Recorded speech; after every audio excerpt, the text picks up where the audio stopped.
আমরা এখন আছি লামহাটাতে। এই সেই লামহাটার পাইন জঙ্গল। ভীষণ ভালো লাগে এই জঙ্গলটা, মানে এত কুয়াশা ঘেরা পাইনের জঙ্গল, সত্যিই ভালো লাগে।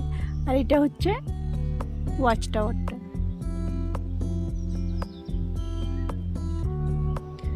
এখানে না অনেক বড় বড় পাইন গাছ আছে, বিশাল উঁচু গাছগুলো। এই লামহাটা সত্যি অসাধারণ সুন্দর। মানে আমি যতবারই আসি ততবারই আবার ভালো লাগে। আমি প্রতিবারই ট্রেকিং করে উপরে উঠি, লেক পর্যন্ত যাই। মানে জঙ্গলটা সত্যি মায়াবী জঙ্গল, বিশাল ভালো লাগে আমার।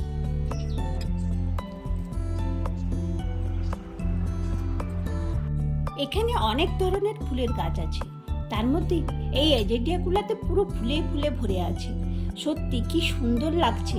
পুরো পার্কের অনেক জায়গাতেই এই ধরনের অ্যাজেলিয়া পুরো ফুলে ফুলে ভরে আছে। এখান থেকে 750 মিটার মতো উপরে ট্রেকিং করে গেলে একটা আর্টিফিশিয়াল পন্ড পাওয়া যায়। ওখানটাতে জঙ্গলটা যেন আরও গভীর মনে হয়, আর মেঘগুলো চারিদিক থেকে ঘিরে ধরে বেশ ভালো লাগে।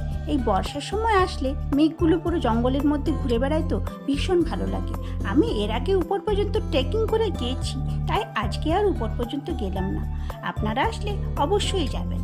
আর এখন আমি নিচের দিকে চলে এসেছি।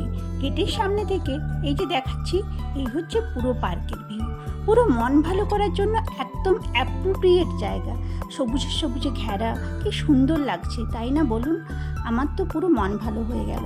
আর এর অপোজিট সাইড থেকে কাঞ্চনজঙ্ঘা দেখা যায়। এখন বর্ষার সময় বলে দেখা যাচ্ছে না।